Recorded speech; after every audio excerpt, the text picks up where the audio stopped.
What if I told you that everything you seek, success, love, peace, power, enlightenment, is not something you need to chase, but something you already are? That the universe is not outside of you, but within you, waiting to be realized.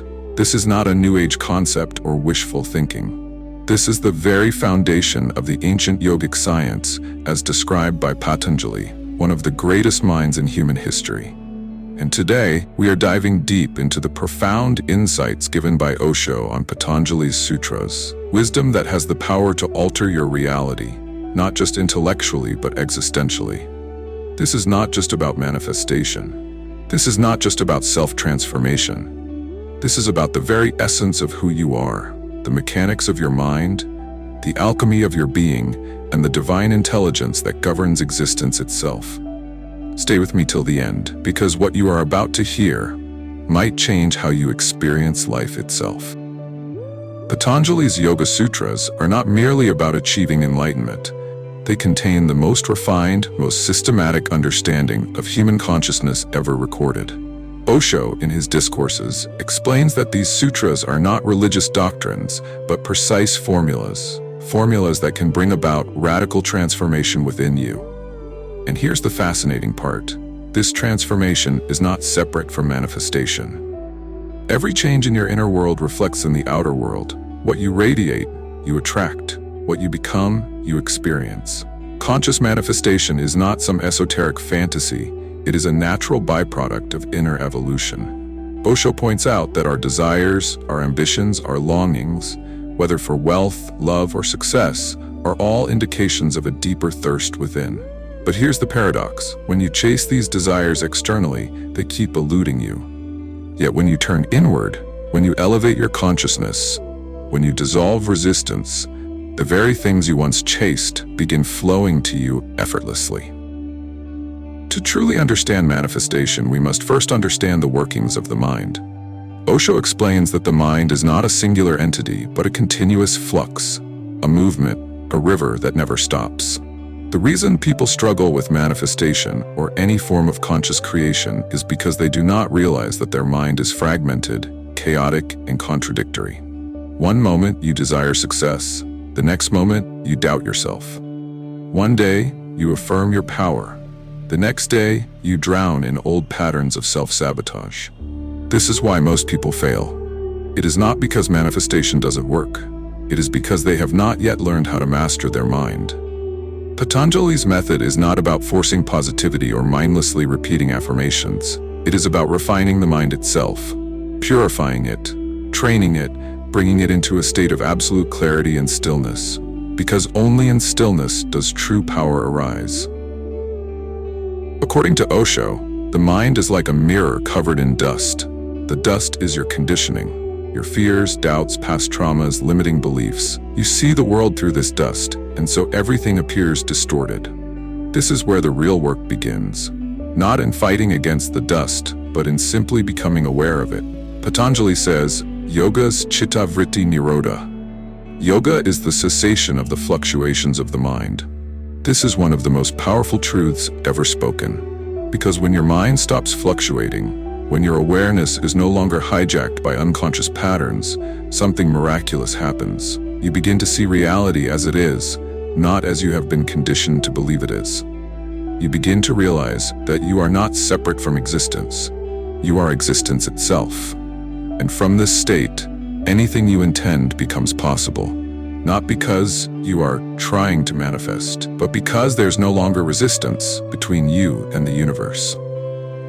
One of the biggest revelations in Osho's discourse is that all human desires, whether material or spiritual, come from a sense of incompleteness. People chase love because they feel lonely. They chase success because they feel unworthy. They chase enlightenment because they feel lost. But here's the paradox. The more you chase something, the more you affirm that you do not have it. The more you seek, the further away it moves. Patanjali does not say kill all desires. Instead, he reveals how to transcend them by dissolving the illusion of lack. When you realize that everything you seek is already within you, desires do not bind you anymore.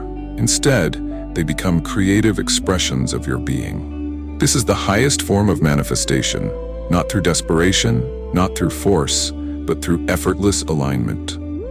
Osho repeatedly emphasizes that Patanjali's system is scientific. He does not ask you to believe in anything. Instead, he gives you techniques, meditative processes that allow you to directly experience transformation. Meditation is not about stopping thoughts. It is about becoming aware of them without attachment. And in that awareness, thoughts lose their power over you. The mind becomes still. And in that stillness, a new kind of intelligence arises, one that is not driven by ego, but by direct perception. And this changes everything. Your actions become more precise. Your words carry more weight. Your very presence begins to shift reality, because you are no longer operating from old, conditioned patterns. You are moving from the deepest intelligence of existence itself. In the final stages of transformation, Patanjali speaks of samadhi, a state where the individual dissolves into the whole, where there is no separation between the observer and the observed. Osho explains that this is not some far-off mystical experience. This is your natural state, but it has been buried under layers of conditioning.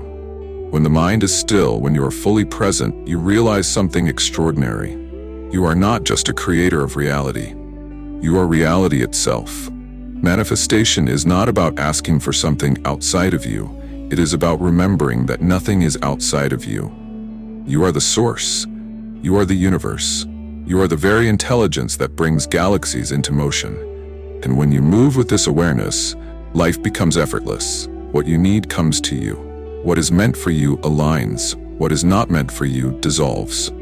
Not because you tried to manifest, but because you have become the very embodiment of flow. This is the science of self-transformation. This is the essence of Patanjali's Yoga Sutras. And this is why Osho's interpretation of them is so profoundly powerful. This is not about religion. This is not about rigid discipline. This is about mastering the art of being. And once you do, everything else follows naturally. So the question is not, can I manifest what I want? The question is, are you ready to become who you truly are? Because once you do, everything else will follow. There comes a moment in life when we begin to question everything, our existence, our desires, and the deeper workings of reality.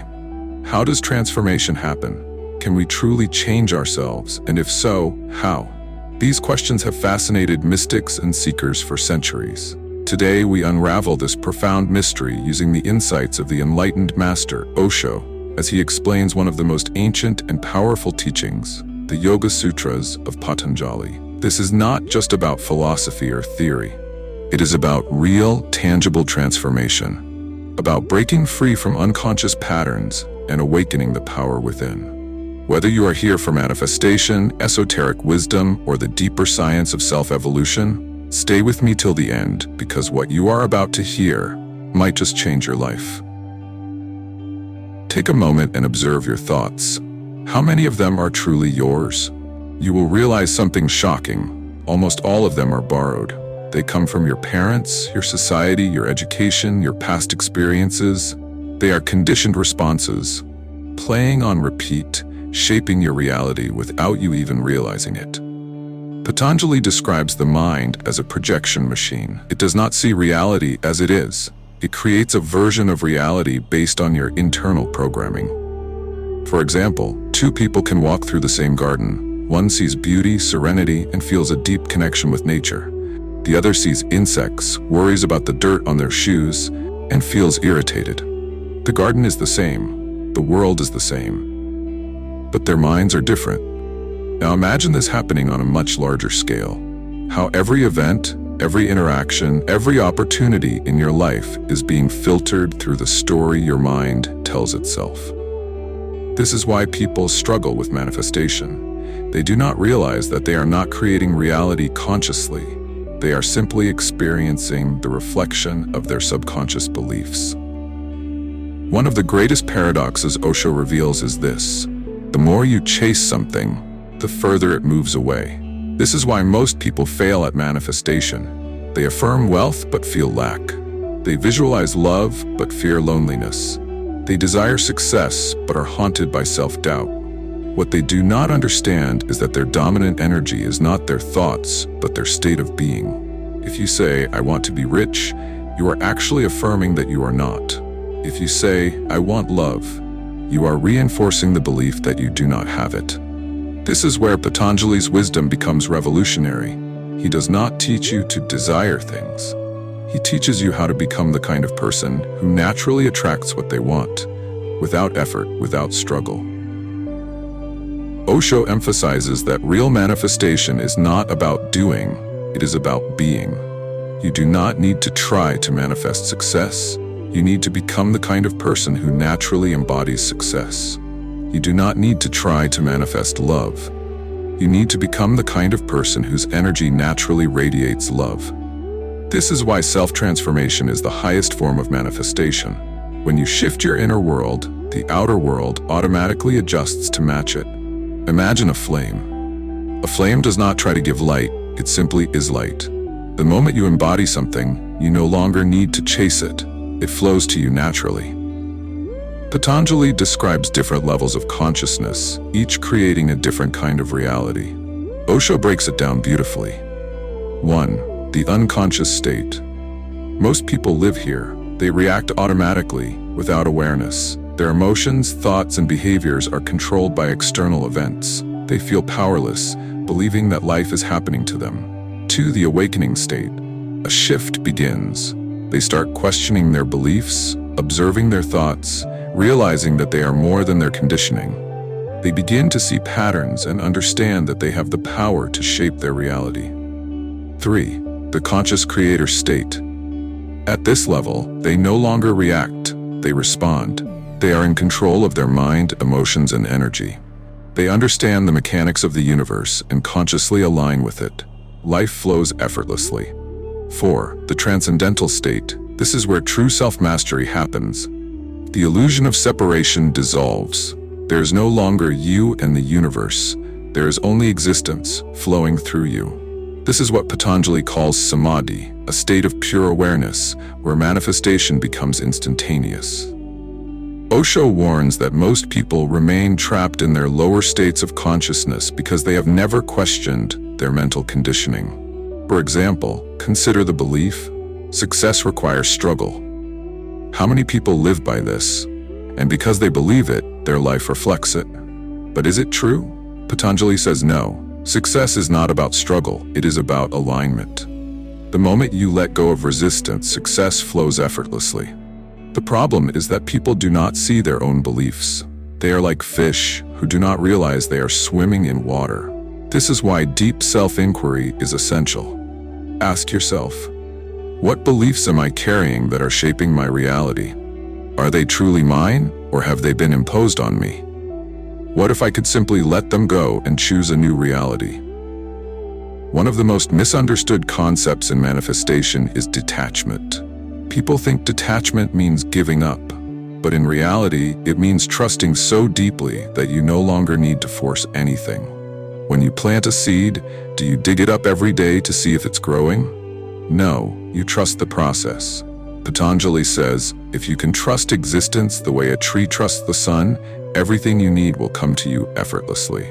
This is why surrender is powerful. Not because you give up, but because you step into a space of absolute certainty. You no longer hope, you know. You no longer wish, you become. And when you become, the universe has no choice but to respond.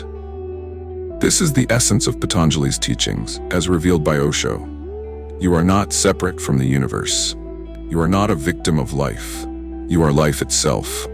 You are not here to wish for change. You are here to embody it. The journey of self-transformation is not about becoming something new. It is about removing the illusions that have kept you from realizing what you already are. And once you do, life becomes effortless. So I leave you with this question. Are you ready to stop seeking and start becoming? Because the moment you say yes, the universe will start rearranging itself in your favor. If this journey spoke to you and you feel drawn to explore these ideas even deeper, this is just a glimpse of one method from Patanjali's Yoga Sutras. To truly dive into its depth, I highly recommend Osho's book Yoga, the Alpha and the Omega. one of the most scientific and ancient texts on yoga, with Osho's brilliant translation and explanation. The full book is freely available on archive.org, and you'll find the link in the description. If you enjoyed this, make sure to subscribe so we can keep exploring these profound truths together.